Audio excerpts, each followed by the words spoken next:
Alright, let's begin with the class. आज हम इंशाल्लाह इसकी एक्सप्लेनेशन को जो कनेक्टेड पार्टिकल्स वाली एक्सप्लेनेशन है इंशाल्लाह इसको वाइंड अप करते हैं। इसके अंदर हमने पुली का पहला केस उसमें देखा था, जिसमें दोनों पार्टिकल्स जो हैं वो वर्टिकली हैंग हो रहे थे।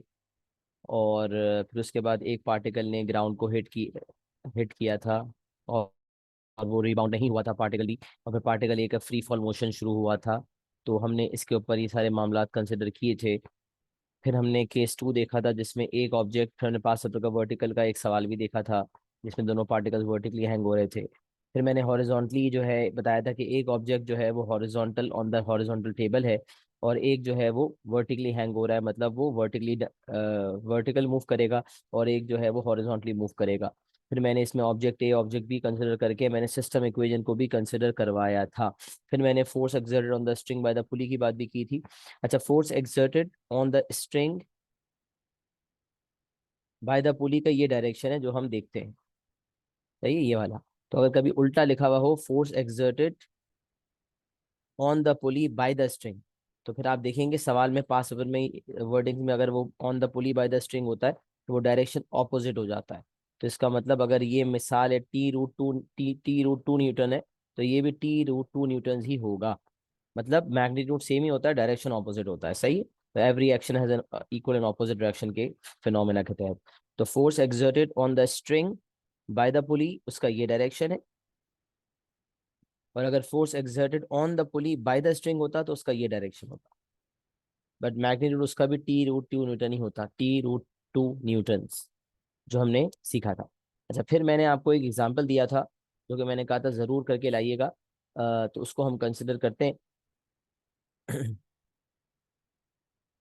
जून 2006 पेपर 4 क्वेश्चन नंबर 5 है। Particles P and Q are attached to opposite ends of a light inextensible string. P is at rest on a rough horizontal table. The string passes over a small smooth pulley which is fixed at the edge of the table. Q hangs vertically below the pulley. अब देख सकते हैं कि एक particle जो है वो P जो है वो हॉरिजॉन्टल टेबल पर है, जो कि रफ है। इसका मतलब हॉरिजॉन्टल टेबल पर फ्रिक्शन होगी यकीनन। और Q hangs vertically below the pulley. The force exerted on the string by the pulley. अब क्या कह रहे हैं? The force exerted on the string by the pulley. Force exerted on the string by the पुली, मतलब ये वाला। Has magnitude 4√2 Newton. और ये बात हम जानते हैं कि ये टी रूट 2 होता है। तो टी रूट 2 आप वर्किंग करके भी अगर दिखाएं, क्योंकि शो करना है, तो आप पहले पाइथागोरस थ्योरम इस्तेमाल करके बताएं कि जो फोर्स एक्सर्टेड है वो टी रूट टू है, और वो 4√2 से आप इक्वेट करेंगे तो टेंशन 4 के बराबर साबित कर देंगे। Show that the tension the string is 4 Newton. Show करना है तो आपने पाइथागोरस से वर्किंग करके दिखानी होगी।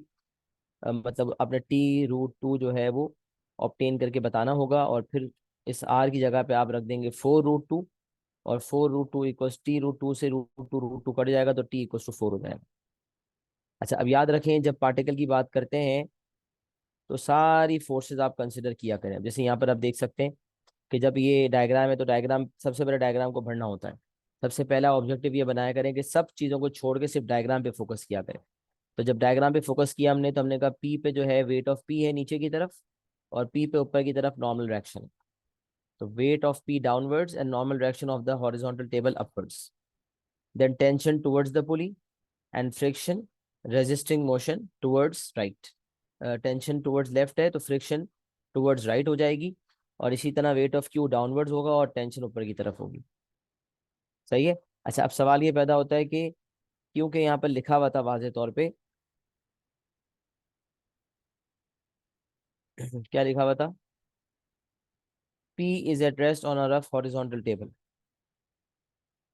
और coefficient of friction is given. अच्छा, क्योंकि P रेस्ट पर है तो Q भी रेस्ट पर होगा, और जब रेस्ट होता है इसका मतलब इक्विलिब्रियम होता है। इसका मतलब up equals to down, right equals to left. तो अब क्योंकि ये इक्विलिब्रियम होगा, लिहाजा tension is equals to weight of Q। Tension मेरे पास आ चुकी है जो कि 4 न्यूटन है, तो वेट ऑफ Q 4 न्यूटन हो जाएगा। तो मास ऑफ Q हो जाएगा 4/10 विच इज 0.4। तो पार्ट नंबर 1 में देखें वर्किंग आपने क्या दिखानी थी। सबसे पहले आपने पाइथागोरस थ्योरम से टी रूट 2 डिराइव करके बताना था। फिर टी रूट 2 को 4√2 से इक्वेट करके आपने बताना था कि रूट टू कटने के बाद टेंशन 4 हो गई, हैंस शोन। जब आपको शो करने को कहा जाता है क्योंकि टेंशन तो 4 न्यूटन दी हुई ही है। लिहाजा अगर उसको आप कन्वेंस अगर नहीं कर पाए, मिसाल है अगर वो कन्वेंस नहीं हुआ आपकी वर्किंग से, तो वो आपको ये मार्क नहीं देगा। राइट, तो you have to convince the examiner to ensure that you secure full marks over here. तो एक नंबर ये खैर इस चीज का, लेकिन आपने एक नंबर लेने के लिए भी उसको मुतमईन करना होगा। तो मैंने टेंशन 4 न्यूटन जो है वो दिखा दी, कि मैंने आपको बताया क्योंकि इक्विलिब्रियम है, लिहाजा टेंशन जो है वो यहाँ फ्रिक्शन के बराबर होगी, और आर तो डब्ल्यू पी के बराबर ही होगा, क्योंकि मूवमेंट तो वर्टिकली होनी नहीं है पी की, पी की मूवमेंट तो हॉरिजॉन्टली होनी है, लेकिन क्योंकि रेस्ट पर है पी और क्यू दोनों, लिहाजा up equals to down, right equals to left, तो यहाँ T equals to weight of Q, और यहाँ पर T is equals to F.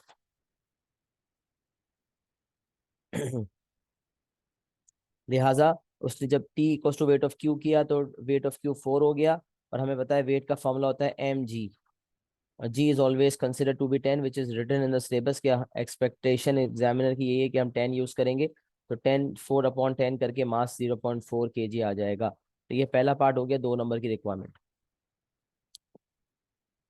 अच्छा, पार्ट 2 में वो कहता है given that P is on the point of slipping, find its mass. क्या मतलब होता है on the point of slipping? तो हमेशा याद रखें, on the point of slipping का मतलब है लिमिटिंग इक्विलिब्रियम। ये सवाल क्योंकि मैंने आप लोगों को कंसिडर करने का, सॉल्व करने को दिया था, आप लोगों ने ट्राई किया होगा, अब मैं इसको डिस्कस कर रहा हूँ ताकि आप लोग आंसर्स को मैच कर सकें। जनाब, तो मैं बात ये कर रहा था कि अब वो लिखा हुआ है given that P is on the point of slipping find its mass. इसका मास निकालना है आपको। तो on the point of slipping का मतलब है about to move, about to move up, या अबाउट टू मूव डाउन, या अबाउट टू मूव राइट, या अबाउट टू मूव लेफ्ट लिखा हो, या on the point of slipping लिखा हुआ हो, आप समझ जाइएगा कि ये लिमिटिंग इक्विलिब्रियम की बात हो रही है। लिमिटिंग इक्विलिब्रियम में F equals to mu R को यूज किया जाता है। लिहाजा क्योंकि मुझे मास ऑफ पी मांगा जा रहा है, तो tension equals to weight of Q ये मैं पहले ही कंसिडर कर चुका था। Tension is equals to friction, अब मैं ये कंसिडर करूंगा। टेंशन जो है मेरे पास मौजूद है, उससे मेरा फ्रिक्शन आ जाएगी। आर को मैं वेट ऑफ पी से इक्वेट करूंगा, और F equals to mu R apply करके म्यू की जगह 0.8 लूंगा तो काम हो जाएगा इंशाल्लाह। देखिए मैंने क्या किया, यहाँ पर मैंने टी इक्वल्स टू एफ कहा, क्योंकि मूवमेंट नहीं हो रही थी, तो अबाउट टू मूव था, on the point of slipping था, तो टेंशन इक्वल्स टू फ्रिक्शन, और टेंशन तो पहले ही आ चुकी थी 4 पहले पार्ट में, लिहाजा फ्रिक्शन 4 न्यूटन हो गई। फिर F equals to mu R लगाने से पहले आर निकाल लिया, तो आर जो है वो वेट ऑफ पी के बराबर है, तो मैंने लिख दिया R equals to weight of P. और आर मेरे पास है क्या?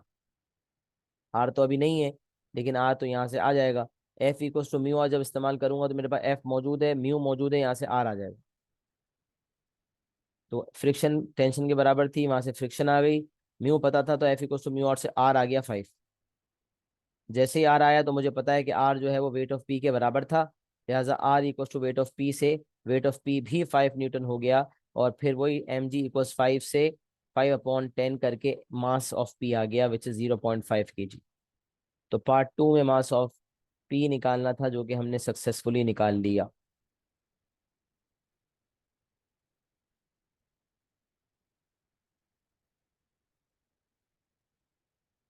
सही है। अच्छा, उसके बाद वो कह रहा है particle of mass 0.1 kg is now attach to Q and the system starts to move. अब जब क्यू को भारी कर दिया गया, क्यू पे एक 0.1 kg का पार्टिकल अटैच कर दिया गया, तो अब क्यू का जो वेट था, क्यू का जो मास था वो 0.4 kg था। 0.1 kg का जब पार्टिकल अटैच हुआ, तो 0.1 प्लस 0.4 0.5 kg हो गया। इसका मतलब ये वाला जो मास है ये 0.5 kg हो गया, लिहाजा वेट 5 न्यूटन हो गया। अच्छा, अब आपको मैंने बताया था कि जब भी आपको टेंशन और एक्सेलरेशन निकालनी हो, find the tension the string while the particles are in motion. तो टेंशन एंड एक्सेलरेशन निकालने के लिए आपको दो इक्वेशंस बनाने होते हैं, उनको साइमल्टेनियसली सॉल्व करते हैं। अच्छा, दो इक्वेशन में एक ऑप्शन ये होता है कि आप पार्टिकल क्यू को कंसिडर करके एक इक्वेशन बनाएं, पार्टिकल पी को कंसिडर करके एक इक्वेशन बनाएं, और एक ऑप्शन आपका सिस्टम इक्वेशन बनाने का भी होता है। सिस्टम इक्वेशन जिसमें आप पूरे सिस्टम की इक्वेशन बना सकते हैं, पूरे सिस्टम को कंसिडरेशन में लेकर आप सिस्टम इक्वेशन बना सकते हैं। तो सिस्टम इक्वेशन कैसे बनती है भाई? तो सिस्टम इक्वेशन बनाने के लिए आप याद रखें टेंशन कंसिडर नहीं करते। ये बात मैंने लास्ट क्लास में बताई थी कि जब सिस्टम इक्वेशन बनता है तो उस वक्त हम सिस्टम इक्वेशन बनाते हुए टेंशन को कंसिडर नहीं करते। पहले मैं 1 बाय 1 पार्टिकल क्यू और पी को कंसिडर करता हूँ, मेथड नंबर 1 जो मैंने लिखा हुआ है पार्ट 3 का। तो पार्ट 3 को मेथड 1 से करने का मतलब ये है कि इसके बेसिकली मार्किंग स्कीम भी कहती है तीन इक्वेशन में से कोई भी दो बना लिए जाए। तो एक क्यू को कंसिडर करके, एक पी को कंसिडर करके, और एक सिस्टम इक्वेशन बना के। तो इन तीन में से कोई भी दो बना लेंगे तो काम हो जाएगा। बाज़ औक़ात जब एक्सप्रेशन निकालनी होती है तो फिर तो एक खाली सिस्टम इक्वेशन बना के भी एक्सप्रेशन निकल जाती है। जब एक्सेलरेशन टेंशन दोनों चाहिए तो दो इक्वेशंस बनानी होंगी। जब सिर्फ एक्सेलरेशन चाहिए तो सिस्टम इक्वेशन से काम हो जाएगा, और जब टेंशन चाहिए तो फिर जो है फिर भी दो इक्वेशंस बनानी होंगी। यहाँ पर क्योंकि टेंशन चाहिए लिहाजा कम से कम दो इक्वेशंस बनेंगी। तो क्यू को कंसिडर करके एक इक्वेशन, पी को कंसिडर करके दूसरी इक्वेशन, और ओवरऑल सिस्टम को कंसिडर करके तीसरी इक्वेशन। इनमें से कोई भी दो बना लेंगे अगर टेंशन चाहिए तो। जबकि अगर एक्सेलरेशन चाहिए तो या तो क्यू और पी वाली बना लें और साइमल्टेनियस सॉल्व कर लें, या फिर अगर सिस्टम इक्वेशन बनाएंगे तो फिर एक ही इक्वेशन से काम हो जाएगा। तो याद रहे, एक्सेलरेशन निकालने के लिए इस एक ही इक्वेशन से काम हो जाता है, लेकिन अगर टेंशन निकालनी है तो फिर दो इक्वेशंस बनानी होंगी। लेकिन इसके अलावा भी हो सकता है डाटा कुछ इस तरह से हो कि एक्सेलरेशन निकालने के बावजूद उसके साथ कुछ और भी निकालना हो, तो उस केस में भी फिर सिस्टम इक्वेशन के साथ कोई और इक्वेशन बनानी पड़ेगी। अच्छा, पहले हम देखते हैं क्यू पे क्या लागू हो रहा है। क्योंकि अब क्यू पे एक और पार्टिकल अटैच हो गया, तो क्यू जो है 0.5 kg हो चुका है उसकी वजह से, और क्यू विल मूव डाउन। क्योंकि लॉजिकल बात है, मूवमेंट राइट लेफ्ट तो होनी नहीं है। मूवमेंट होगी तो क्यू नीचे जाएगा और पी लेफ्ट जाएगा, और कोई ऑप्शन नहीं है। क्योंकि फ्रिक्शन ज्यादा होने का मतलब ये नहीं है कि पार्टिकल पी राइट जाना शुरू कर देगा। कुछ बच्चे कहते हैं सर फ्रिक्शन अगर ज्यादा होगी टेंशन से तो पार्टिकल पी राइट जाएगा। ओ भाई, फ्रिक्शन पुलिंग फोर्स नहीं है। फ्रिक्शन पुलिंग फोर्स नहीं है। फ्रिक्शन तो रेजिस्टिंग फोर्स है। फ्रिक्शन तो मोशन को रेजिस्ट करती है। लिहाजा friction is not a pulling force, it is a resisting force. It simply opposes motion. तो अगर टेंशन से ज्यादा भी हो गई फ्रिक्शन, अगर फ्रिक्शन मिसाल है टेंशन 5 न्यूटन है और फ्रिक्शन 10 न्यूटन है, तो फ्रिक्शन ऐसा थोड़ी है कि 10 न्यूटन लागू होगी। Friction will be restricted and will be only 5 Newton will be acting. Friction उतनी ही एक्ट हो रही होती है जितनी जरूरत होती है, क्योंकि friction is an opposing force and not a pulling force. ये सब बातें मैंने टॉपिक 1 फोर्सेज में बताई थी। फ्रिक्शन और नॉर्मल रिएक्शन ये दोनों कमजोर के साथी हैं। ये उस साइड पर होते हैं जो वीकर साइड होती है, उनका काम होता है बैलेंस करना ताकि पार्टिकल मूव ना हो, पार्टिकल को इक्विलिब्रियम में रखा जाए। तो बहरहाल पार्टिकल क्योंकि क्यू नीचे जा रहा है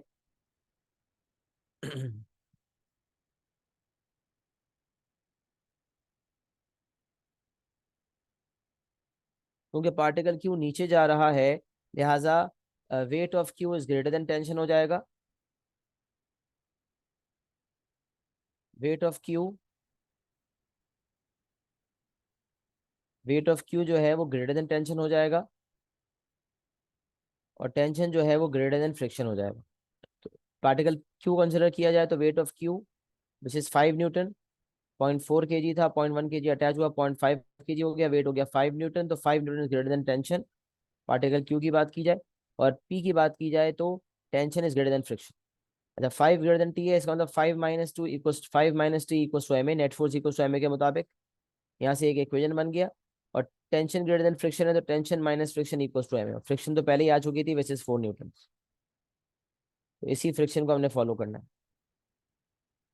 क्योंकि ऊपर वाले पार्ट में लिखा हुआ था P is on the point of slipping. इसका मतलब फ्रिक्शन भी मैक्सिमम एक्ट कर रही थी। अगर P on the point of slipping ना होता ना तो फिर फ्रिक्शन शायद रिस्ट्रिक्ट हुई फ्रिक्शन होती, बट यहाँ पर फ्रिक्शन पूरी हमें पता थी कि मैक्सिमम फ्रिक्शन 4 न्यूटन है। लिहाजा टेंशन ग्रेटर देन फ्रिक्शन में हमने फ्रिक्शन को 4 लिया। Tension minus friction = ma। Tension minus friction = ma। और यहाँ से दूसरा इक्वेशन बन गया। अब ये एक इक्वेशन है और ये एक इक्वेशन है। अब ये दो इक्वेशंस आपके सामने हैं। इन दोनों इक्वेशंस को अगर हम साइमल्टेनियसली सॉल्व करें इन दोनों इक्वेशंस को अगर हम साइमल्टेनियसली सॉल्व करें तो हमारे पास एक्सेलरेशन भी आ जाएगी, और फिर उसके बाद एक्सेलरेशन को किसी भी एक इक्वेशन में डाला जाए तो टेंशन भी आ जाएगी। तो पार्टिकल क्यू मूव्स डाउन तो weight of Q greater than tension, weight of Q minus tension = ma। And particle P moves left तो tension is greater than friction, and tension minus friction = ma। अच्छा, इत्तेफाक ये है कि Q का मास पहले 0.4 था और 1.1 kg अटैच होने के बाद 0.5 हो गया, और पी का भी मास 0.5 है। तो आप देख सकते हैं दोनों जगह मास 0.5 ही लागू हो रहा है। हालांकि दोनों का पी का मास भी 0.5 है और क्यू का mass along with the mass of the particle मिला के 0.5 बनता है। तो अब हम सिर्फ क्यू को तो देख ही नहीं रहे ना, क्यू को क्यू के साथ जो एक और पार्टिकल अटैच हुआ है उसके साथ उसको क्यू को देखा जा रहा है, जिसके बाद उसका मास 0.5 kg हो चुका है। तो दो इक्वेशन बने, सामने सॉल्व करके एक्सप्रेशन 1 आ गई और टेंशन आ गया 4.5। A1 को आप किसी भी इस इक्वेशन में डाल दें या आप इस इक्वेशन में डाल दें, आपके पास टेंशन आ जाएगी। अच्छा, अगर आप सिस्टम इक्वेशन बनाते हैं, सिस्टम इक्वेशन, तो सिस्टम इक्वेशन बनाने के लिए क्या करते हैं ये भी समझ लें। सिस्टम इक्वेशन में हमेशा याद रखें टेंशन को कंसिडर किया, टेंशन को इग्नोर किया जाता है। सिस्टम इक्वेशन में टेंशन को इग्नोर किया जाता है। तो सिस्टम इक्वेशन, सिस्टम में क्या हो रहा है जरा ये देखिएगा। सिस्टम में ये हो रहा है कि अगर तो मिसाल है ये पार्टिकल भी होता ही नहीं, तो पार्टिकल क्यू यकीनन बहुत तेजी से नीचे जाता, बट क्योंकि पार्टिकल पी मौजूद है, लिहाजा पार्टिकल पी के वजूद की वजह से पार्टिकल क्यू पे रुकावट का सामना करना पड़ रहा है। पार्टिकल पी की वजूद की वजह से पार्टिकल क्यू को रुकावट का सामना करना पड़ रहा है। अब कुछ बच्चे कहते हैं सर आप सिस्टम इक्वेशन में वेट ऑफ पी क्यों नहीं ले रहे? तो बेटा पार्टिकल पी का वेट है जिसकी वजह से नॉर्मल रिएक्शन है, और उसी की वजह से तो F equal to mu R के मुताबिक एफ है। ना वेट होता, ना नॉर्मल रिएक्शन होता और ना फ्रिक्शन होती, क्योंकि फ्रिक्शन म्यू आर के बराबर है। म्यू को आर से ही तो मल्टीप्लाई करते हैं तो एफ आती है।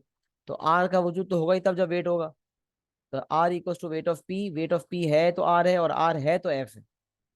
लिहाजा याद रखें जब हम सिस्टम इक्वेशन कंसिडर करते हैं तो हम ये वर्टिकल आर और वेट ऑफ पी कंसिडर नहीं करेंगे, बल्कि हम वेट ऑफ क्यू और फ्रिक्शन को कंसिडर करेंगे। टेंशन तो कंसिडर होती नहीं है। तो अब इस तरह सोचें, पार्टिकल क्यू नीचे जा रहा है, पार्टिकल क्यू के नीचे जाने की वजह से पार्टिकल पी की वजूद की वजह से पार्टिकल क्यू पे रुकावट का सामना है।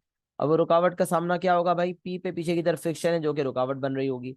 लिहाजा weight of Q is greater than friction. तो weight of Q which is 5, friction which is 4, तो weight of Q minus friction equals to ma। याद रखें सिस्टम इक्वेशन में मास दोनों पार्टिकल्स का कंबाइंड लिया जाता है। जैसे क्यू को कंसिडर किया था तो क्यू का मास, पी को कंसिडर किया था तो पी का मास।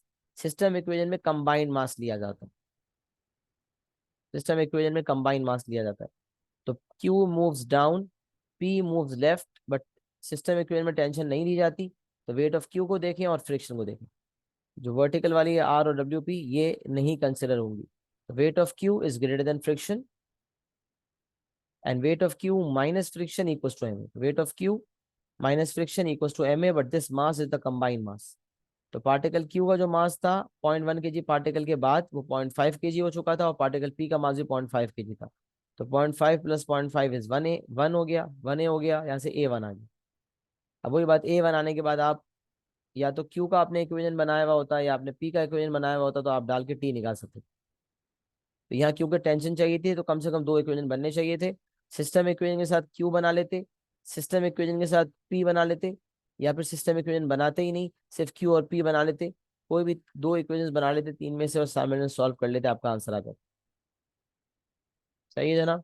तो ये मैंने आपके सामने जो है ना पूरा एग्जाम्पल रख दिया है, जो कि 5 रुपए का सवाल है, जून 2006, पेपर 4, क्वेश्चन 5। अल्हम्दुलिल्लाह मैंने पूरा डिटेल में इसको एक्सप्लेन किया।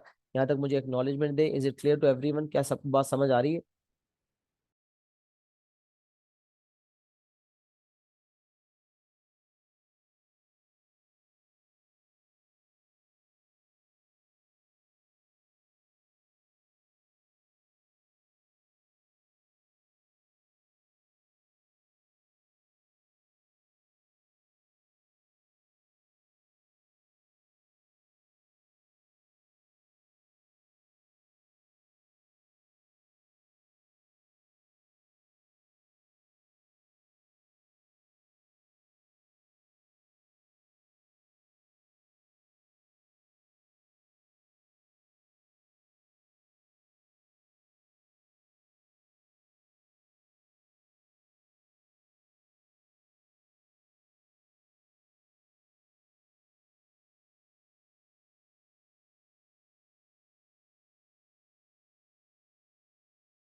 बेटा कॉपी कर लें और एक्नॉलेज कर लें, क्या सबको समझ में आ गया?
अच्छा जी, मूविंग फॉरवर्ड, अल्हम्दुलिल्लाह ये एग्जाम्पल मुकम्मल हो गया। उसके बाद एक एग्जाम्पल जो है वो एग्जाम केस नंबर 3 से बिलोंग करता है, तो उसको हम देखते हैं। केस नंबर 3, और ये हमारे पास जो सवाल है ये है 1 और 4 5, 5 से 11 नंबर का। मैकेनिक्स का पेपर कुल मिला के 50 मार्क्स का होता है, उसमें से 11 मार्क का सिर्फ यही सवाल है। तो केस नंबर 3 देखते हैं। One particle moves on an incline plane and the other particle moves vertically. एक आप देख सकते हैं वर्टिकली मूव करेगा और एक इंक्लाइन प्लेन में मूव करेगा, और ये नवंबर 2007 पेपर 4 क्वेश्चन 7 है। आइए सवाल देखते हैं। रफ इंक्लाइन प्लेन, ये रफ इंपॉर्टेंट है, इससे पता चलता है कि फ्रिक्शन मौजूद है। स्मूथ होता तो फ्रिक्शन नहीं होती। A rough inclined plane of length 65 centimeters is fixed with one end at a height of 16 centimeter above the other end. A rough inclined plane of length 65 centimeter is fixed with one end, ये वाला end, at a height of 16 above the other end. अब एक and आपका यहाँ पर है, एक and यहाँ पर है, इनके दरमियान वर्टिकल हाइट कितनी है? 16 सेंटीमीटर का फर्क है। इसीलिए लिखा हुआ है कि एक एंड और दूसरे एंड के दरमियान जो है हाइट 16 सेंटीमीटर का फर्क है। Particles P and Q of masses 0.13 kg and 0.11 kg respectively, मतलब पार्टिकल पी का मास 0.13 है और पार्टिकल क्यू का 0.11 है, R attach to the ends of a light inextensible string which passes over a small smooth pulley at the top of the plane। नजर आ रही है? Particle P is held at rest on the plane, इसको पकड़ा हुआ है, and particle Q hangs vertically below the pulley. Vertically below the pulley hang हो रही है पार्टिकल क्यू, और पार्टिकल पी जो है उसको रोका हुआ है, पकड़ा हुआ है। The system is release from rest and P starts to move up the plane. अच्छा, अब देखिए यहाँ पर क्योंकि कन्फ्यूजन है और ये नहीं पता कि पी ऊपर जाएगा या नीचे, क्योंकि अगर क्यू का मास बहुत ज़्यादा हुआ, वेट बहुत ज़्यादा हुआ, तो क्यू नीचे जाएगा और पी ऊपर जाएगा। और अगर मिसाल है पी का वेट बहुत ज़्यादा हुआ तो फिर पी नीचे जाएगा और क्यू ऊपर जाएगा। तो यहाँ पर दोनों मामला हो सकते हैं, पी ऊपर और क्यू डाउन, ये भी हो सकता है, और P down the plane and Q upwards, ये वाला मामला भी हो सकता है। इसीलिए यहाँ पर हमें नहीं पता क्या मामला है, लिहाजा एग्जामिनर ने गाइड किया है the system is release from rest and P starts to move off the plane. P ऊपर जाएगा और क्यू नीचे आएगा। जैसे सबसे पहला काम होता है डायग्राम को फोर्सेस से भर दें, जितनी फोर्सेस हैं सारी फोर्सेस से भर दें। और इंक्लाइन प्लेन में मैंने आपको बताया था कि जब कोई पार्टिकल इंक्लाइन प्लेन पे होता है तो 3 फोर्सेस तो उस पर एक्ट करती हैं। वेट के 2 कंपोनेंट्स होते हैं, एम जी साइन थीटा और एम जी कॉस थीटा, और उस पर होता है R, normal direction of the incline plane. उसके अलावा फ्रिक्शन और कोई एक्सटर्नल फोर्स है उसके बाद में बात होती है। तो यहाँ पर जो एक्सटर्नल फोर्स है वो टेंशन है, और उसके अलावा जो है वो फ्रिक्शन भी होगी। फ्रिक्शन का डायरेक्शन अभी हम देखते हैं क्या होगा। हाँ, बल्कि फ्रिक्शन का डाउन द प्लेन एक्ट करें, parallel to the incline, parallel to the contacting surfaces होती है ना फ्रिक्शन, तो पैरेलल होगी लेकिन डाउन द प्लेन होगी। क्यों क्यों? क्योंकि पी जो है वो move up the plane, P ऊपर जा रहा है तो फ्रिक्शन रेजिस्ट करती है, तो फ्रिक्शन नीचे होगी। पहले पार्ट में कह रहा है draw a diagram showing the forces acting on P during its motion up the plane. Draw a diagram showing the forces acting on P during its motion up the plane. जितनी भी forces हैं, अच्छा draw a diagram इसने इसलिए लिखा हुआ है कि जब ये पुराना सवाल था तो उस वक्त जो है वर्किंग स्पेसेस अलग होती थी और पास पेपर अलग होता था। मतलब पेपर अलग होता था, क्वेश्चन पेपर अलग होता था और आंसर शीट अलग होती थी। अब तो जो क्वेश्चन पेपर है वही आपकी आंसर शीट भी है, वही आपकी जगह होती है पास सॉल्व करने की। तो अलग से कोई एक्सटर्नल शीट पे नहीं कर रहे होते आप।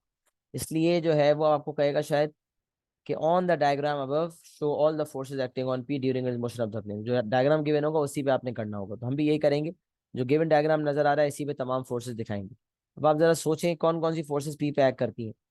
तो आप या तो दिखा देंगे भाई कि पी पे पी का वेट एक्ट करता है, वेट ऑफ पी, जो कि एम जी है। या फिर आप ये भी दिखा सकते हैं कि पी के 2 कंपोनेंट्स एक्ट कर रहे हैं, एक है एम जी कॉस थीटा और एक है एम जी साइन थीटा। ऊपर की तरफ नॉर्मल डायरेक्शन, यहाँ पर है टेंशन, और पीछे की तरफ है फ्रिक्शन। ये तमाम फोर्सेज आप एक्ट कर, तीन तो मैंने कहा बाय डिफॉल्ट होती है। वेट ऑफ, वेट भी दिखा देंगे, ये एम जी है, weight equals to M G. तो पी पे पी का वेट है जिसकी वजह से 2 कंपोनेंट्स हैं, M G cos theta and M G sine theta, और नॉर्मल डायरेक्शन है। तो M G cos theta, M G sine theta और आर 3 हो गए, फिर टेंशन चौथी हो गई और फ्रिक्शन 5वीं हो गई। पी पे ये 5 फोर्सेज नजर आनी चाहिए। क्यू पे खाली क्यू का वेट है और ऊपर की तरफ टेंशन। लेकिन क्यू का उसने बोला नहीं है, लेकिन हम बनाएंगे तो सही। तो weight of Q downwards and tension upwards. देखिए मैंने क्या किया। अब देख सकते हैं पी पे आपको वेट नजर आ रहा है, weight of P which is 1.3 newton, और perpendicular to the incline plane.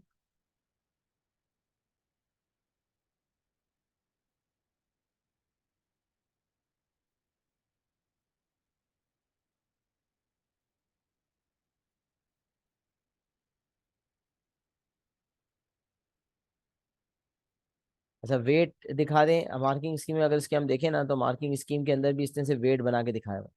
तो या तो हम वेट बता दें या वेट के दो कंपोनेंट्स बता दें, दोनों एक्सेप्टेबल है। बहरहाल मैंने यहाँ पर सब बता दिया कि मैंने कहा पी जो है, पी पे पी का वेट ऐड कर रहा है, वेट ऑफ पी है ये, this is weight of P.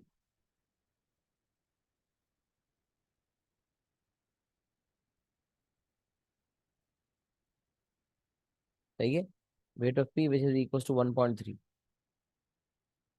Weight of P 1.3 है, और वेट ऑफ पी की वजह से वेट के दो कंपोनेंट्स हैं, which is 1.3 cos theta and 1.3 sine theta. 1.3 sine theta down the plane, friction भी नीचे की तरफ है, 1.3 साइन थीटा भी नीचे की तरफ है।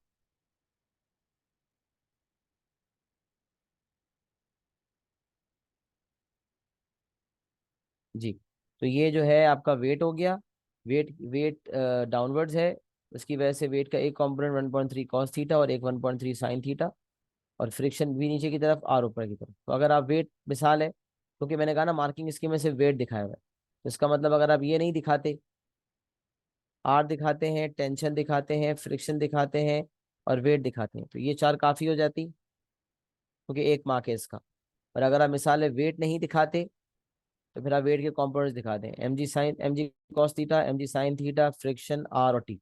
एक दो तीन चार पाँच, या तो ये पांच दिखा दें, या फिर अगर आप ये दोनों नहीं दिखाते तो फिर वेट ऑफ पी दिखा दें। मैंने यहाँ पर सभी दिखा दिए। Draw a diagram showing the forces acting on P during its motion of the plane. फिर आगे वो कह रहा है show that tension minus friction is greater than 0.32, where tension T Newton is the tension in the string and F Newton is the magnitude of the friction force on P। तो आपको ये बात पता है, मैं हमेशा बताता हूँ, जब मूवमेंट होती है तो मैंने तो आपको पहले ही बताया था कि पहले हम इनइक्वालिटी फॉर्म करते हैं, फिर इक्वेशन फॉर्म करते हैं। Net force equals to M A लगाने से पहले जो काम हम करते हैं वो है हम इनइक्वालिटी बनाते हैं। तो यहाँ आप भी इनइक्वालिटी बना सकते हैं। अब इनइक्वालिटी कैसे बनाएंगे जरा ये देखें। इनइक्वालिटी कैसे बनाएंगे, क्योंकि क्यू डाउनवर्ड्स मूव कर रहा है, तो लिहाजा weight of Q is greater than tension, और पी क्योंकि ऊपर मूव कर रहा है तो tension is greater than friction plus M G sine theta. ये टेंशन जो है ये वेट के component M G sine theta और फ्रिक्शन को मिला के जो फोर्स बनती है उससे ज्यादा है, तभी पार्टिकल पी ऊपर जा रहा है। मैंने यहाँ पर यही किया। टेंशन, अच्छा इनइक्वालिटी क्यों फॉर्म की, क्योंकि उसने भी इनइक्वालिटी फॉर्म करने का बोला था। तो net force equal to M A लगाने से पहले हम इनक्वालिटी बनाते हैं, और अक्सर वो इनक्वालिटी जब शो करने का कहता है तो इनक्वालिटी इसी तरह शो करते हैं कि जो ग्रेटर वाली साइड होती है उसको हम लेते हैं पहले, कि टेंशन क्योंकि ग्रेटर है इन दोनों से, तो tension is greater than M G sine theta plus friction. तो tension is greater than 1.3 sine theta plus friction. Tension is greater than 1.3 sine theta plus friction. और अब आपको ये पता होना चाहिए साइन थीटा कैसे निकलेगा। अब आपको पता है यहाँ पर जो एंगल थीटा है उसका तो कुछ पता नहीं है, ये है आपका angle theta, this is your angle theta. सही है, ये आपका थीटा दिया हुआ है।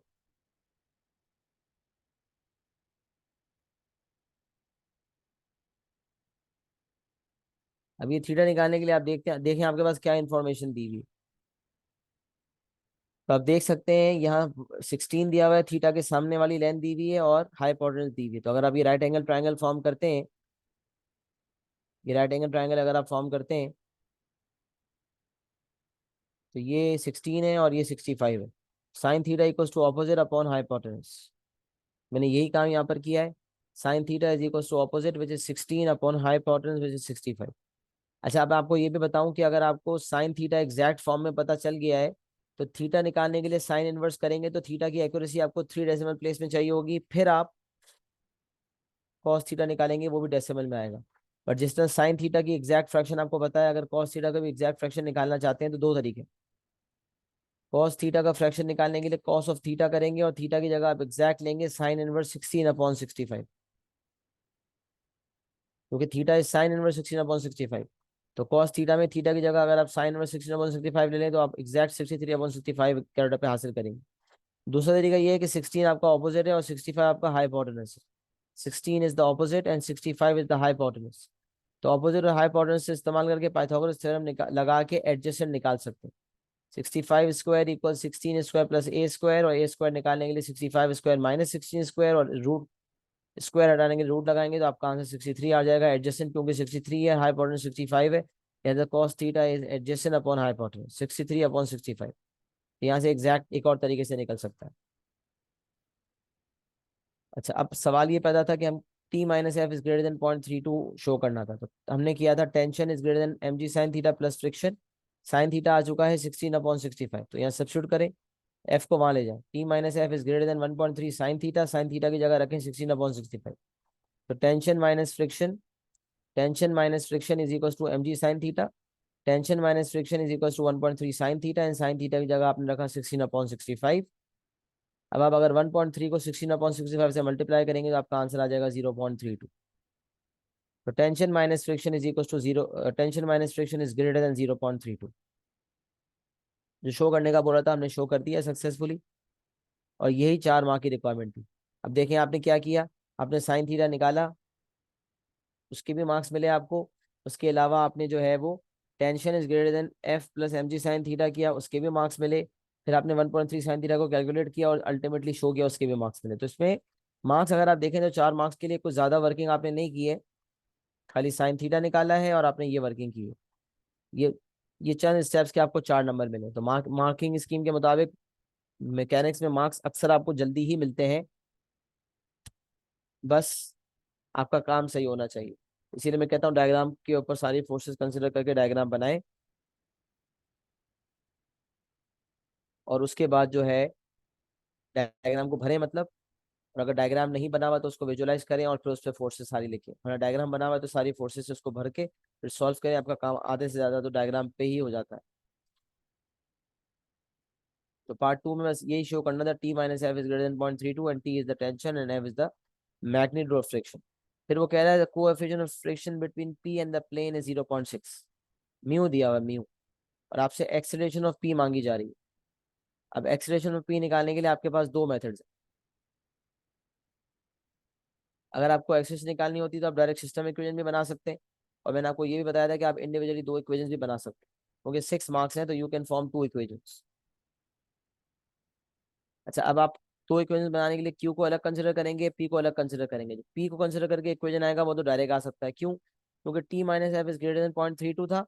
Net force equal to M A लगाने के लिए आप लिख सकते हैं यहाँ से tension minus friction minus 0.32 equal to M ए।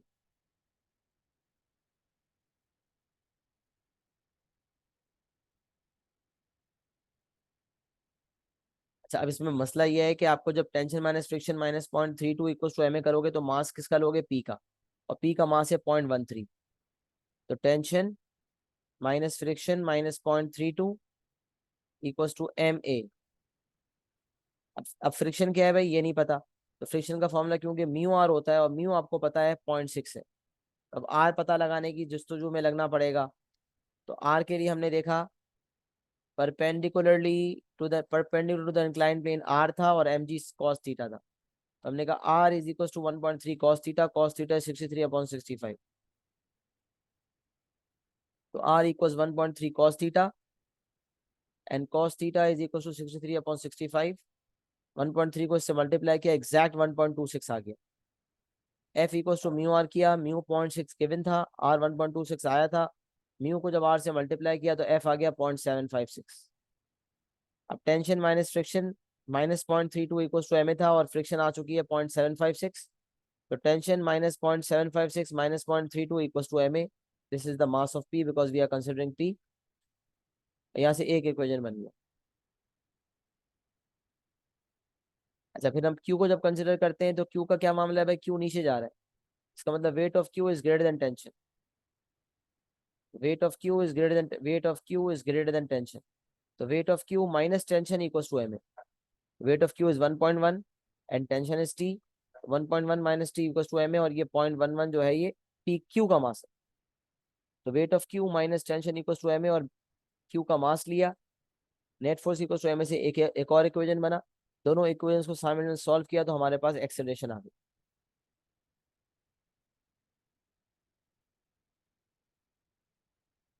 दोनों इक्वेशंस को जब साइमल्टेनियसली सॉल्विंग की, दोनों इक्वेशन को सामने सॉल्व करने के बाद हमारे पास जो है एक्सेलरेशन निकल गई जो हमें निकालनी थी। और इसके अलावा अगर हम एक्सेलरेशन डायरेक्ट निकालना चाहते थे तो मैंने कहा था ना, यहाँ आपने पी और क्यू के अलग अलग इक्वेशंस बनाए। अगर कोई सिस्टम इक्वेशन बनाता तो क्या होता, सिस्टम इक्वेशन जरा देखें। सिस्टम इक्वेशन में टेंशन नहीं लेते, टेंशन के अलावा बाकी सारी फोर्सेज आएंगी। तो क्यू नीचे जा रहा है तो weight of Q is greater than friction plus M G sine theta. तो weight of Q minus M G sine theta minus friction equals to M A. Weight of Q minus friction minus M G sine theta equals to M A. लेकिन जो mass होगा वो system equation में combined mass दिया जाता है P और Q का। तो 0.13 और 0.11 0.24 हो जाएगा। यहाँ से अगर हम पूरी वर्किंग भी करते हैं, लेकिन फ्रिक्शन की वर्किंग अपनी जगह रहेगी, मतलब ये वाली वर्किंग कांस्टेंट है। ये जो काम है ये आपने सिस्टम इक्वेशन बनाना है तो भी करना है, लेकिन इस काम को करने के बाद अगर आप पी और क्यू दो इक्वेशंस बनाते हैं तो जाके ए आएगा। लेकिन अगर इस काम को करने के बाद आप डायरेक्ट सिस्टम इक्वेशन बनाते हैं तो ना ये इक्वेशन बनाना पड़ेगा ना ये वाला बनाना पड़ेगा, बल्कि एक सिस्टम इक्वेशन से आपका काम हो जाएगा। तो आप करके देख लें। Weight of Q, weight of Q is 1.11 minus friction which is 0.756 minus M G sine theta 1.3 sine theta. ये 0.32 बन रहा था तो minus 0.32 equals to M A, और कंबाइंड मास 0.24 है, इक्वल्स 0.24 ए। यहाँ से अगर आप कैलकुलेशन करते हैं, यहाँ से भी आपके पास ए वही आ जाएगा। तो 1.1 minus 0.756 minus 0.32 divided by 0.2। Yes, answer is 0.1। एक आंसर 0.1 ही आ रहा है।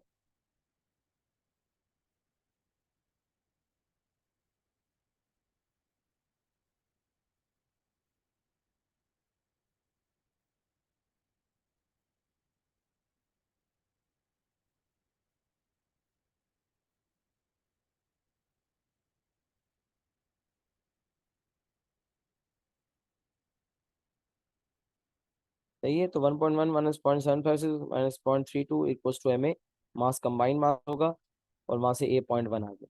तो याद रखें, ये वाला काम कांस्टेंट था।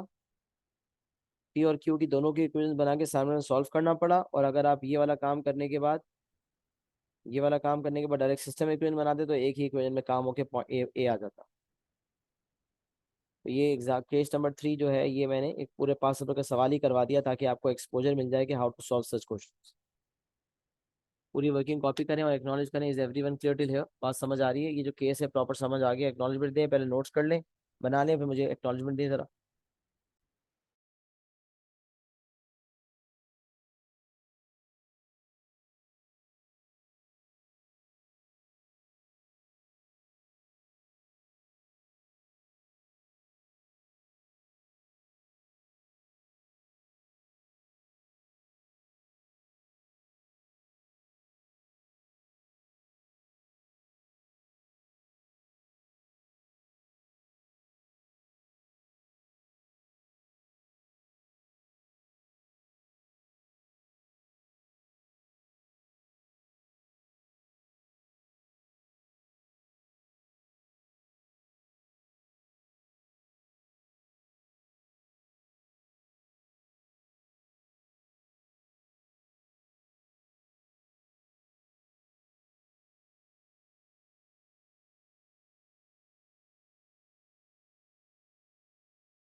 चलिए जी अलहमदिल्ला, यहाँ तक क्लियर है। केस नंबर 3 एक्नॉलेजमेंट सब दे दें।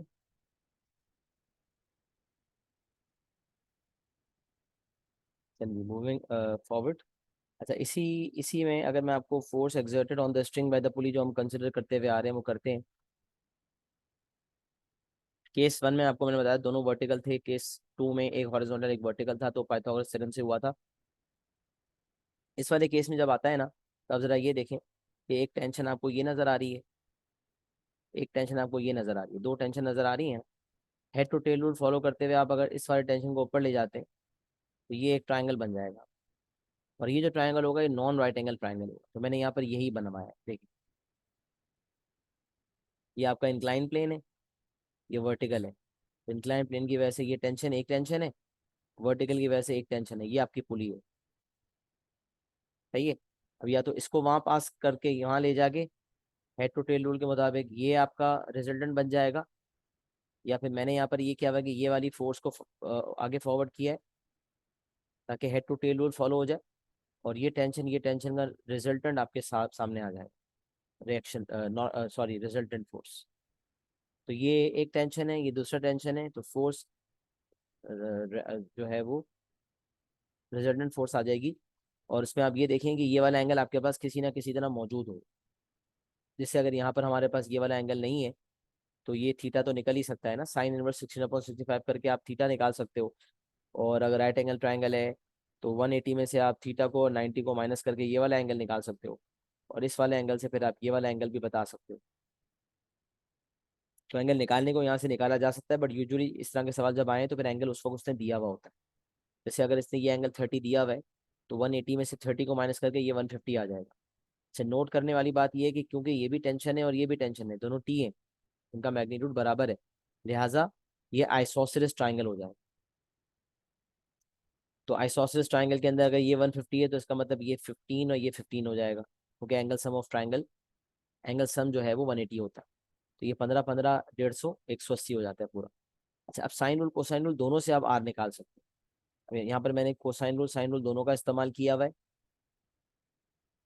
कि अगर आप कोसाइन रूल यूज करते हो तो R square is equal to T square plus T square minus times T cos 150, और R square is equal to 2t square, ये भी नेगेटिव आएगा तो ये माइनस माइनस प्लस हो जाएगा, तो प्लस √3t² हो जाएगा, और R square is equal to T square आपने कॉमन ले लिया तो 2 + √3, और आर निकालने के लिए दोनों तरफ आप रूट लेंगे, तो आर इज इक्वल टू टी√2 + √3 हो जाए। आर इज इक्वल टू टी√2 + √3 हो जाए। यहाँ से अगर आपको निकालनी है force exerted on the string by the पुली तो यहाँ से निकल जाएगी। अगर टेंशन पता है तो आर आ जाएगा, और अगर आर गिवन है बाय द एग्जामिनर तो यहाँ से टेंशन निकाल सकते। और ये एक तरीका है कोसाइन रूल, साइन रूल से भी निकाल सकते थे, क्योंकि आइसोसेलेस ट्रायंगल है तो R upon sine 150 is equal to T upon sine 15, जैसा कि मैंने आपको बताया था। और यहाँ से भी आप निकालेंगे तो ये टी साइन 150 अपॉन साइन 15 हो जाए। अब टी की कोई भी रैंडम वैल्यू ले लें, मिसाल है 5 ले लें या 10 ले लें, तो जो आंसर यहाँ से आपका आ रहा होगा वही आंसर आपका यहाँ से आ रहा होगा। आप चेक भी कर सकते हैं आर का आंसर दोनों सूत्रों में सेम आ रहा होगा। तो ये साइन रूल से निकालें कोसाइन रूल से निकालें, आप आराम से निकाल सकते हैं। तो force exerted on the string by the pulley, force exerted on the string by the पुली, उसका जो है वो ये डायरेक्शन हो जाएगा। और इसी तरह अगर हम force exerted on the pulley by the string करते हैं तो इसका ऑपोजिट डायरेक्शन हो जाएगा। मैग्नीट्यूड सेम ही रहेगा बट डायरेक्शन ऑपोजिट हो जाएगा, लेकिन दोनों पैरेलल लाइंस ही रहेंगी, डायरेक्शन इनका सेम, सॉरी, मैग्नीट्यूड सेम रहेगा, डायरेक्शन ऑपोजिट हो जाएगा। सही है, तो वो मैंने आपको काफी दफा पहले भी बता दिया। ये बात भी क्लियर हो गई। Force exerted on the string by the pulley, is it clear?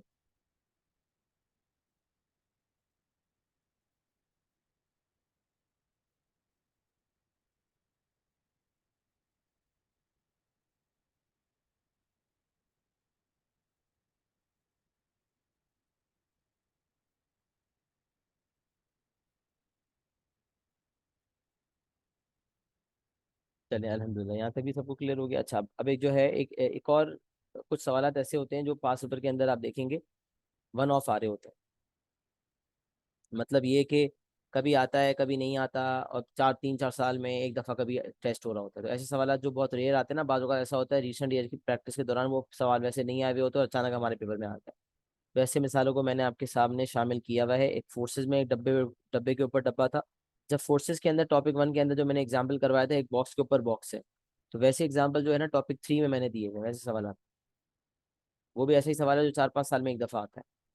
तो वो एक्सप्लेनेशन मैंने टॉपिक नंबर 1 में करवाई हुई थी और उसके सवाल टॉपिक नंबर 3 में है। इसी तरह एक वर्टिकल मोशन का सवाल आता है जो कि अभी मैं आपके सामने रखने जा रहा हूँ। ये भी इसी तरह का सवाल है जो डिफरेंट है, हर दफ़ा नहीं आता। 3 4 साल में, 3 4 साल 5 साल में एक दफ़ा नज़र आता है। और ये वो सवाल है जिसमें एयर रेजिस्टेंस दी हुई है। तो मैंने ये बात शायद पहले भी मेंशन की थी, मैं फिर बता देता हूँ।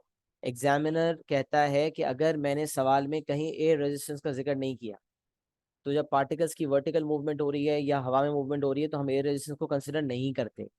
तो अगर मैं खामोश हूँ तो आप एयर रेजिस्टेंस को कंसिडर मत करना। और अगर मैं चाहूंगा एयर रेजिस्टेंस को कंसिडर करवाना तो मैं मेंशन करूँ। जैसे ये वो सवाल है जिसके अंदर एयर रेजिस्टेंस का ये बाकायदा जिक्र करता है। सही है, तो इस सवाल को आइए डिस्कस करते हैं। S1 and S2 are light inextensible strings and A and B are particles each of mass 0.2 kg। अब हम आपके सामने एक S1 है और एक S2 है, and both of them are light inextensible strings and A and B are particles each of mass 0.2 kg। A and B ये दोनों पार्टिकल्स हैं, दोनों का मास 0.2 kg है। Particle A is suspended from a fixed point O। Particle A is suspended from fixed point O by the string S1। एक string S1 जो O पे बंधी हुई है, उसके दूसरे एंड पे पार्टिकल A है।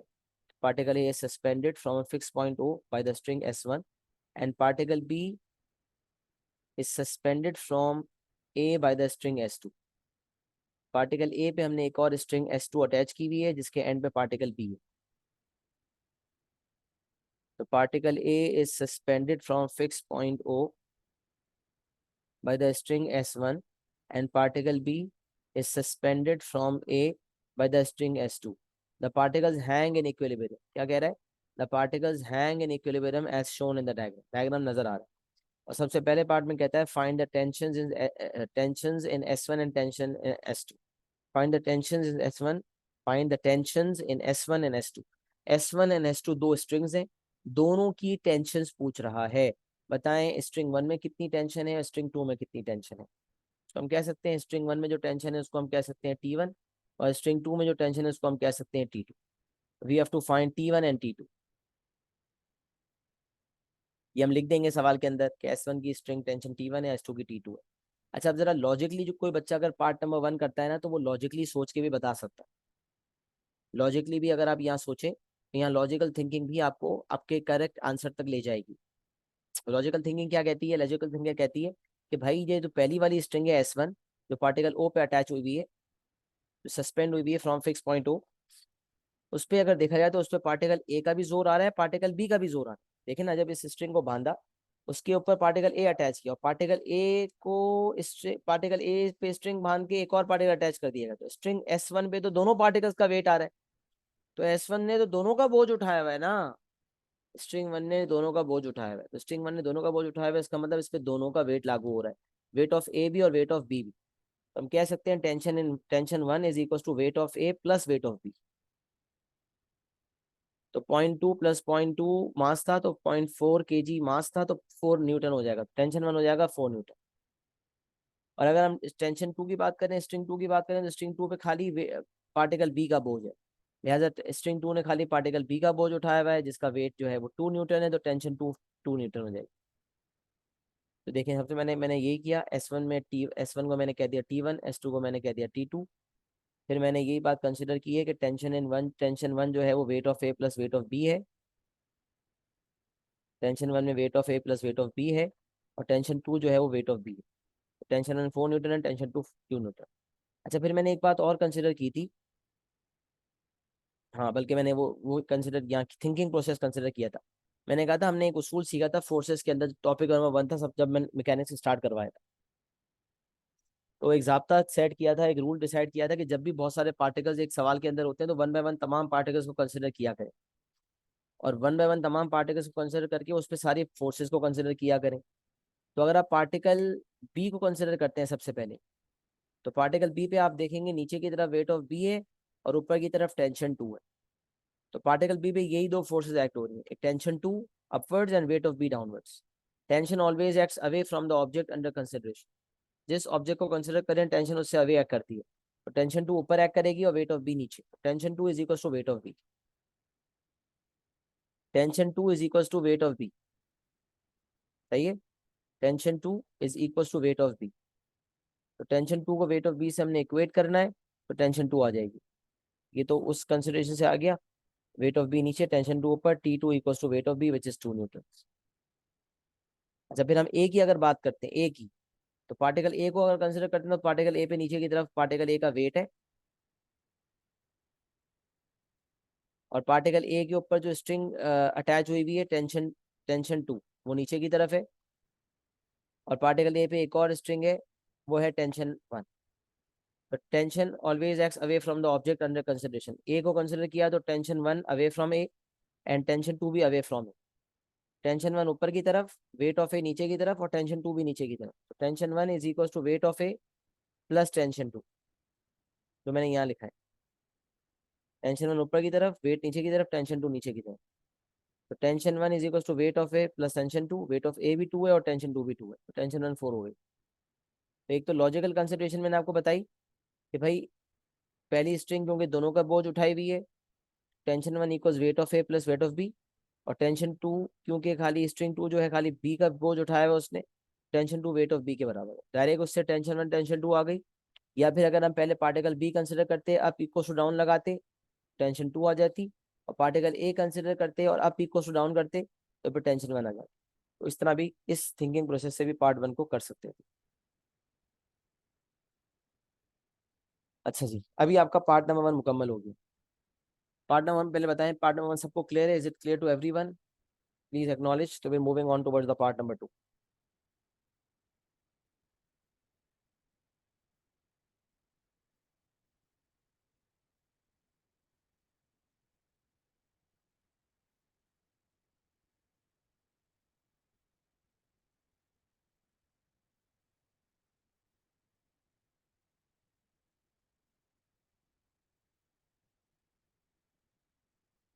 चलिए अल्हम्दुलिल्लाह सबको क्लियर है। अब वो कह रहा है string S one is cut and the particles fall. S one को यहाँ से काट दिया, स्ट्रिंग एस वन को यहाँ से कट कर दिया। String S one is cut and the particles fall. अच्छा, जैसे ही कट लगाया पार्टिकल्स फॉल होना शुरू हो गए, तो अभी टेंशन वन का वजूद खत्म हो गया। जब स्ट्रिंग वन कट हो गई तो अब टेंशन वन खत्म हो गई, अब दो पार्टिकल्स है ए और बी। अब आपने ये वाली चीज कंसिडर करनी है, दैट्स इट। अब एक ही स्ट्रिंग है, एक ही टेंशन है, क्योंकि स्ट्रिंग वन कट हो चुकी है तो उसका टेंशन का किस्सा खत्म। अब सिर्फ स्ट्रिंग टू है तो सिर्फ टेंशन उसी में होगी। और याद रखें, जब ए को कंसिडर करेंगे तो tension will act away from A, और अगर बी को कंसिडर करेंगे तो tension will act away from B. यही उसूल होता है। तो कह रहा है when string S1 is cut the particles fall, the air resistance acting on A is 0.4 and the air resistance acting on B is 0.2। वैसे एयर रेजिस्टेंस जो है वो नहीं मेंशन हो, तो मैंने आपको बताया था कि जब मेंशन ना हो तो हम एयर रेजिस्टेंस नहीं लेते, जब मेंशन हो तो फिर हम उसको कंसिडर करते हैं। तो यहाँ क्योंकि मेंशन है तो उसको हम लेंगे। और एयर रेजिस्टेंस का काम है रेजिस्टेंस क्रिएट करना, रुकावट क्रिएट करना। क्योंकि पार्टिकल्स फॉल हो रहे हैं तो ए भी नीचे जा रहा है, बी भी नीचे जा रहा है, दे आर मूविंग डाउनवर्ड्स, तो air resistance will try to resist. तो रेजिस्टेंस ऑन ए भी ऊपर की तरफ एक्ट करेगी, और रेजिस्टेंस ऑन बी जो एक्ट करेगी वो भी ऊपर की तरफ एक्ट करेगी। जब ए और बी को कंसिडर कर रहे होंगे तो वेट और टेंशन के अलावा रेजिस्टेंस को भी कंसिडर करेंगे। नॉर्मली जब पार्टिकल्स को कंसिडर करते हैं तो टेंशन और वेट को कंसिडर करते हैं, बट यहाँ टेंशन और वेट के साथ रेजिस्टेंस को भी कंसिडर किया जाएगा। तो अब वन बाय वन कंसिडरेशन में लेते हैं।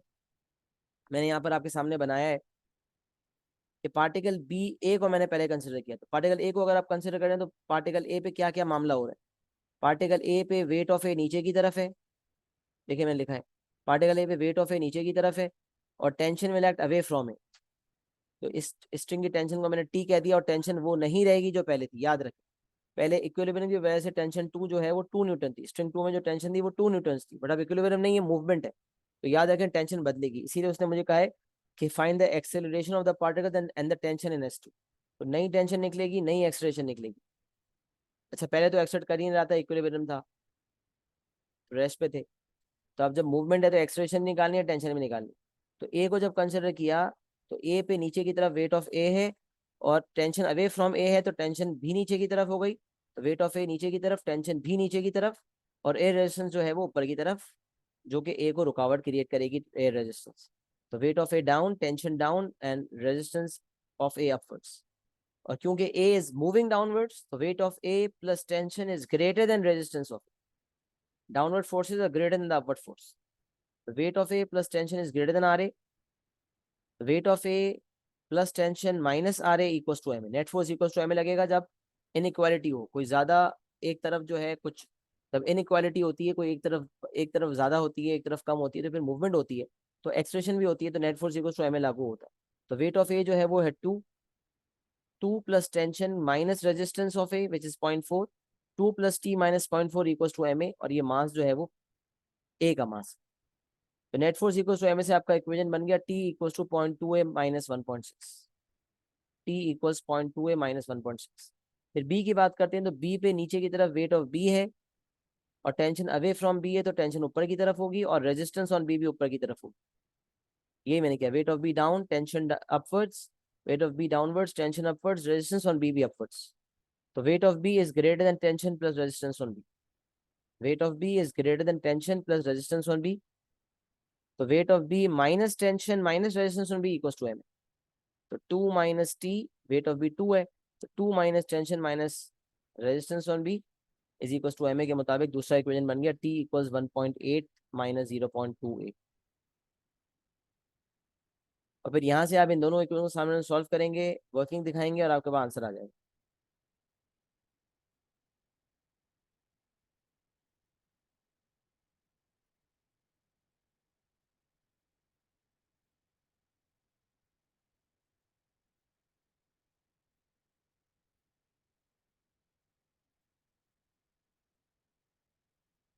ये देखिए यहाँ से आपका जो है ये इक्वेशन बन गया, ये आपका इक्वेशन बन गया, और दोनों इक्वेशंस आपके सामने मौजूद हैं। इसको अगर आप इक्वेट करते हैं, सॉल्व करते हैं, तो ये हो जाएगा 0.2 A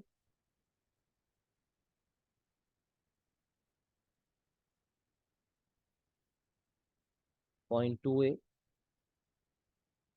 minus 1.6 is equals to 1.8 minus 0.2। यहाँ से आ गया 0.4 A is equals to 3.4। 0.4 A is equals to 3.4, और आप डिवाइड कर लें, तो 3.4 डिवाइड बाई 0.4 करेंगे तो आपके पास 8.5 आ जाए। तो आपके पास एक्सेलरेशन आ जाएगी 0 यहाँ से आपके पास एक्सेलरेशन आ गई, यहाँ से आपके पास एक्सेलरेशन आ गई, ये आ गई 8.5। और ए 8.5 को आप किसी भी इक्वेशन में डाल दें, इक्वेशन 1 में या इक्वेशन 2 में, तो आपके पास टेंशन आ जाएगी 0.1। 0.2 टाइम्स 8.5 माइनस 1.6 कर लें तो भी 0.1 है, और 1.8 माइनस 0.2 टाइम्स 8.5 कर लें तो भी आपका 0.1 न्यूटन आ जाएगी, आप देख सकते हैं।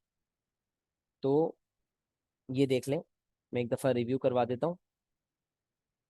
जब ये स्ट्रिंग S1 कट हो गई तो सिर्फ स्ट्रिंग S2 बची, इसमें टेंशन है जिसको हमने T कहा। ए को कंसिडर किया तो ए पे नीचे की तरफ ए का वेट है, टेंशन अवे फ्रॉम ए करेगी तो टेंशन भी नीचे की तरफ है, और रेजिस्टेंस ऊपर की तरफ। तो weight of A down, tension down, and resistance up. तो weight of A plus tension is greater than R A, and weight of A plus tension minus R A is equal to M ए।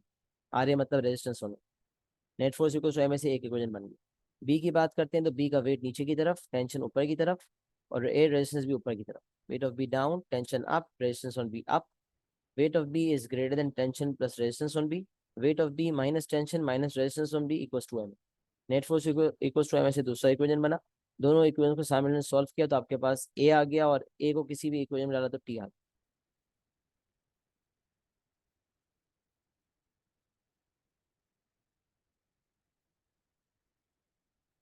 सही है ना। तो यहाँ से हमारे पास जो है ये हमने ऐसा सवाल कर लिया जो कि 4-5 साल में एक दफ़ा आता है, और इससे हमारा कुछ और कॉन्सेप्ट भी क्लियर होंगे। तो मुझे बताएं, एक तो कॉपी भी कर लें और एक्नॉलेज करें, is everyone clear till here? क्या ये एग्जाम्पल जो है ये एक्सप्लेनेशन का आखिरी एग्जाम्पल था जिसके बाद आप पास पेपर्स करने के काबिल हैं इंशाल्लाह? पास पेपर के सवाल आप करने की पोजीशन में, पहले मुझे एक्नॉलेज करें, is it clear to everyone और नॉट?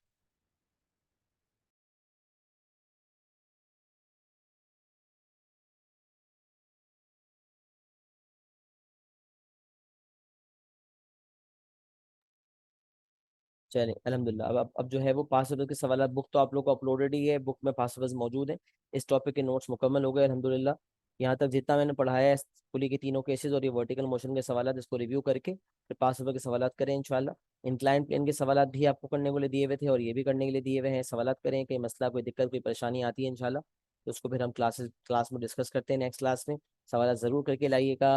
आज इंशाल्लाह क्लास को यहीं पे ख़त्म करते हैं। अल्हम्दुलिल्लाह एक्सप्लेनेशन मुकम्मल है। कल पास के सवाल देखेंगे जो मसले मसाइल भी होंगे आप लोगों के। अपना बहुत सारा ख्याल रखिएगा, दुआ में याद रखिएगा। अस्सलाम वालेकुम व रहमतुल्लाहि व बरकातहू।